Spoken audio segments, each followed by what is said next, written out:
a short guide on common spam trap email addresses. We've mentioned on a few occasions that there is a war between spammers and internet service providers going on an everyday basis. This war is pushing the ISP to take extra measures in the fight with the baddies. One of the strongest weapons they use are the spam traps, known also as honeypots. Unfortunately, legitimate senders also can get caught into those traps by a ricochet. In this podcast, we will explain what are they, how they work, and how to stay away from them. Email trap. What is a spam trap? Inbox and blacklist providers use spam traps to catch malicious senders. It looks like a real email address, but it doesn't actually belong to a real person, and it's not used for any form of communication. ISP take a random inoperative email address and turn it into their version of the spam trap. It could be an email address that once was active, but after a certain time of inactivity, they started to bounce back. If there is an email sent to such email address, ISP knows that the list is either rented or purchased. Even the most legitimate users will get caught by those traps if they fail to maintain their email list, and the consequences can be hurtful. Email traps, spam traps can become your nightmare. There is a high risk that you've already sent an email to a honeypot, and you don't even realize that you did. To the anti-spam organizations, you will look like a spammer, but probably you didn't do a good job of taking care of your list or use wrong practices to collect your emails. Even one spam trap on your list can be fatal for your reputation and email deliverability. It all depends on the type of a trap, and I believe you already know that if your reputation is getting low,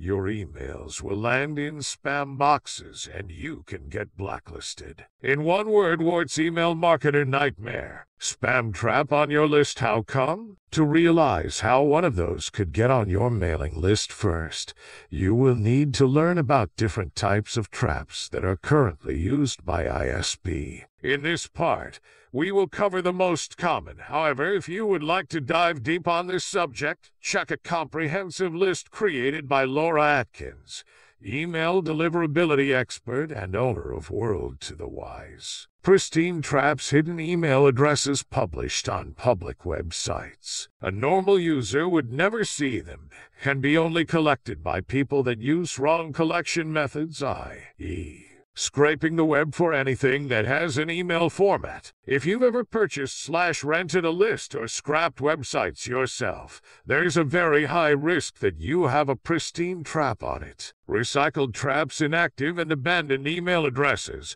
that once belonged to real people, later converted to a trap by the inbox provider. After a certain amount of inactivity time, inbox providers deactivate emails.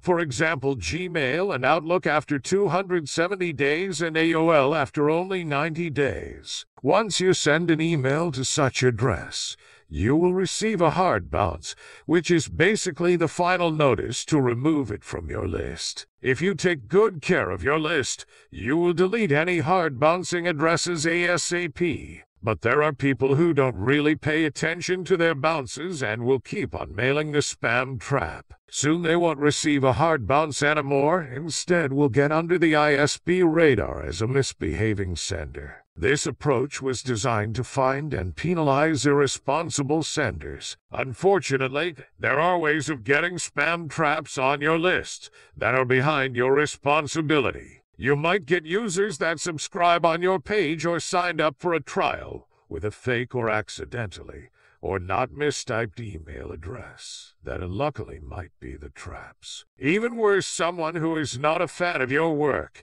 or even a competitor might intentionally use a spam trap email during the sign-up process. How to fix your processes to avoid email spam traps? To avoid spam traps first, we need to understand how they could get on our list and improve the possible holes in the strategy to prevent spam trap of sneaking through. Important. If you've been guilty of using any bad marketing practices, there's an easy first step to fix it. Don't ever do it again, you naughty outlaw, and get rid of your mailing list before it is too late to be saved. Okay, I might be slightly overdramatic, but really want to get my point across. Most commonly, the honeypots will get on your lists either during your signups, or they are already there in your inactive subscribers segment. Therefore, let's focus on those two angles. Sign-up process. Don't ever buy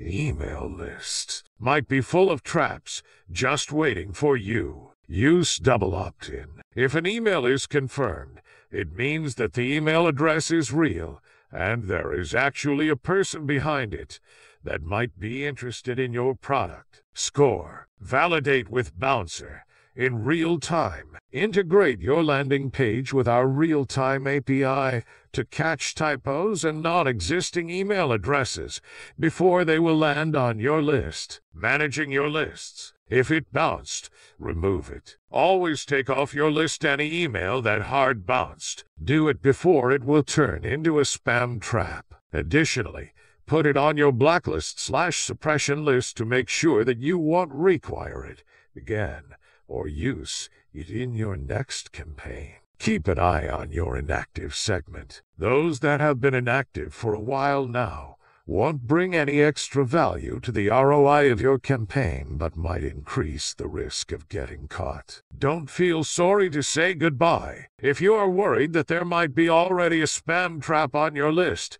you will need to take a close look at the quality of your list. Unfortunately, you won't find a list of honeypots on the internets that you could use to compare and remove them from your subscribers. You will have to measure the engagement of your list. The emails that are listed under clicked or opens are probably decent. Therefore, if you take your time to manage your inactive subscribers, you will most likely clean your list from traps. You might also run a re-engagement campaign, asking people to confirm their interest in receiving content from you. The ones that won't reply/click or open your email might be suspicious. Take them down. Bouncer is your email spam trap protection. Yes, this is not a typo. Our tool won't fully protect you from spam traps. We do monitor them for our internal purposes only, and we're not providing any information about them to our customers. In fact,